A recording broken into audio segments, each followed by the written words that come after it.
On continue cette série de vidéos sur comment lire Surat al-Fatiha. On est arrivé au verset numéro 7 et comme d'habitude on va essayer d'extraire les règles de lecture et de prononciation qu'on a vues dans notre programme Objectif Lecture en s'aidant du guide de prononciation. On continue ici avec le mot sirata, sirata. Donc on a vu ce mot avec l'article hamza de liaison, lem, dans la vidéo précédente, d'accord, pour ihdina sirata. Sauf qu'ici, on va commencer la lecture avec le sad directement. Donc on fait attention à bien prononcer un si, et pas un si, si. La différence entre les deux, c'est quoi? C'est que pour le sad, d'accord, ici, je vais avoir l'arrière de la langue qui va se relever. Ça va creuser un petit peu le milieu et le son va remplir cet espace. Si. Pour le sin, il n'est pas question de cela. La langue va être au repos, elle va juste aller. Donc le bout de la langue va toucher les incisives centrales inférieures. S, S, sa, sa, sa, si. Vous voyez la différence? Elle est là. Donc ici on a si. Après j'ai un ra. On a déjà parlé du ra. Le ra ici il a une fatha. Il est prolongé par le petit alif, d'accord? Et on a un ta. Donc le ta et pas ta. La différence aussi entre les deux, c'est la même chose. Le ta est une version emphatique du ta. On peut dire ça. Pourquoi? Parce que le ta, ici, c'est le même point de contact, d'accord? Ici, on va aller toucher avec le bout de la langue les incisives centrales supérieures, juste ici. Mais l'arrière de la langue, il y aura une différence. Le ta, elle va se relever, d'accord? Créer un espace pour le son. Et le ta, ici, l'arrière de la langue est au repos. Ta, d'accord? Donc ce qui nous donne ici, si, ra, ta. Et pas si, ra, ta. Si, ra, ta. Si, ra, ta. On avance ici. Je vois que je vais devoir faire la liaison avec entre le ta et elle est directement sur ma lettre solaire.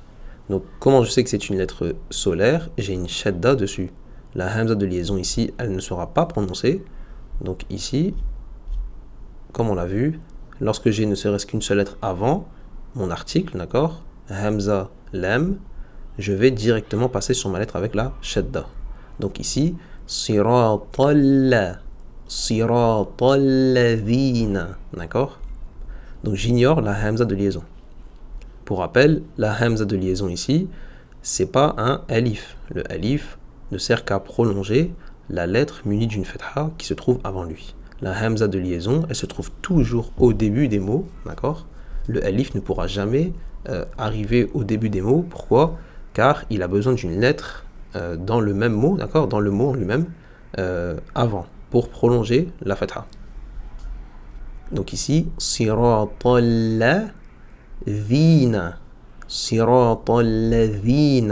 et pas siratal lazina, d'accord?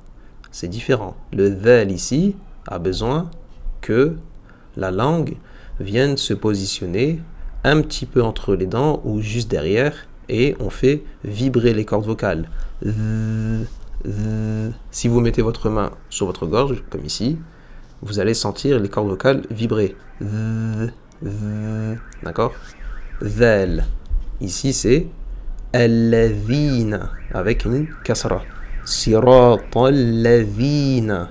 Prolongé par un ya. D'accord? Le ya, ici, il sert à prolonger. Comme on l'a vu dans les vidéos précédentes, d'accord? Siratal ladhina. Et ensuite, j'ai nun. Fatha. Et ici, une hamza tul qata'. Hamza de coupure. A. Donc je vais dire an, nun, sukun, ain, d'accord? Ain, an, am, ta. Siratal ladhina an, am, ta. Mim, sukun, ta. Fatha. Un autre ain, d'accord? A, lay, lam. Fatha. Ya, sukun, alay, him. him, d'accord, ha, qui s'écrit de cette façon lorsqu'il est positionné entre deux lettres, alayhim, mim, sukun, sirata alladhina an'amta alayhim, ensuite j'ai un roin, d'accord, qui est un peu proche du R français, mais un peu plus loin dans la gorge, d'accord, ra, pourquoi? Parce que j'ai, encore une fois, cet aspect lourd dans la prononciation. Le fond de la gorge va se relever, d'accord, et ça va creuser le milieu, comme d'habitude, et le son va remplir cet espace. Contrairement au ra, ce qu'on peut dire, c'est que le roin, c'est encore une fois la vibration des cordes vocales. Le ra, c'est une expulsion d'air. D'accord? Ici, c'est ce qui nous intéresse, c'est le ra, et pas kha, khayri. On fait attention. Ra, roi. Donc il y a soukoun. Le ra ici, avec une kasra, doit être léger, d'accord? Pourquoi? Car on a vu dans les règles du ra que lorsqu'il porte une kasra, on va le prononcer de manière non emphatique, d'accord? Ri, et pas ri. Royri. Ensuite, on a une hamza de liaison avec un lem, donc on a l'article elle, mais ici, on va faire la liaison, on va ignorer la hamza de liaison en allant directement sur le lem. Royril. Ensuite, j'ai un mime, fatha, royril ma, et là j'ai encore un roin, d'accord? Mar. Et enfin, ici, j'ai un bod, d'accord? Avec une dhamma. Ghayril mardu. Le bod, comme on a vu, pour le prononcer, on a besoin que les bords de la langue fassent pression au niveau des molaires, d'accord? Donc ici, j'ai délimité une zone, mais on peut aller un peu plus vers la droite ici, vers la gauche ici. Donc un des deux bords doit toucher, d'accord, les molaires, ici, au niveau des molaires. Donc là, c'est le palais, d'accord? Les molaires se situent ici, les molaires supérieurs, d'accord? Donc elles viennent d'abord se poser au niveau d'ici, faire pression, et le bout de la langue va faire contact. Donc ici, j'ai toute cette zone qui va travailler, mais également le fond de la langue, d'accord, qui va se relever pour l'aspect emphatique. Donc on a cette zone ici qui ne va pas toucher le palais. D'accord, la zone centrale de la langue ne va pas venir remonter, toucher le palais. Donc ça va faire un petit peu cette forme ici, d'accord, au niveau de la langue, pour le son, d'accord, emprisonner le son, et le son va partir d'abord d'ici et aller vers l'avant. D'accord? Ici, je regarde quelle voyelle j'ai. J'ai une dhamma, mar, dou. Cette dhamma, elle est prolongée par le waw, qui sert de prolongation, d'accord? Comme on a vu, elle fait partie des 3 lettres de prolongation. Donc, ghayril mar, dou, bi. Ici, j'ai un ba, kasra. Ici, j'ai encore le mot alayhim. J'avance.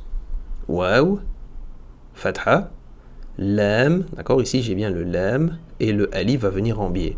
Wala. Mais ce alif ne sera pas prononcé. Pourquoi? Car je vais faire la liaison avec le mot qui vient. Le mot ici est muni de l'article hamza lam qui va s'accrocher au dalin, d'accord? Et mon dad prendra une shadda. La shadda, pour rappel, c'est comme si on avait 2 lettres en une. La première porte le soukoun, la deuxième porte la voyelle. Donc ici, je vais devoir appuyer, donner une force supplémentaire à la lettre dans sa prononciation. Donc qu'est-ce que je dois faire exactement? Ici, je vais supprimer le alif, la hamza de liaison et le lem dans la prononciation. Donc on va faire wala, wala, et on va aller directement sur le dad. Il faut qu'on entende, d'accord? On essaye au maximum de faire l'effort de prononcer le dad, d'accord, avec la shadda. Walad, walad, walad, walad, d'accord? Et pas walada, walada, walada, walada, d'accord? Ma fatha sur le dad est prolongée par le alif, d'accord?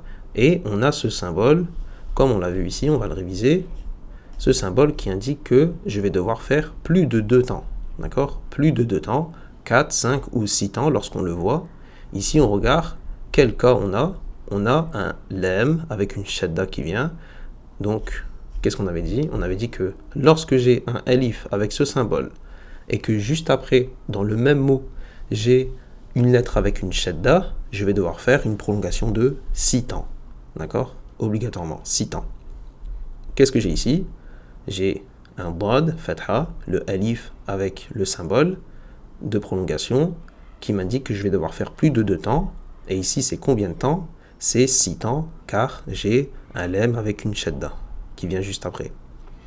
Donc ici, on va faire waladdallin. D'accord? Ici, mon lem, j'oublie pas aussi de faire la shadda. D'accord? Donc je dois entendre 2 lem, on va dire. Dallin.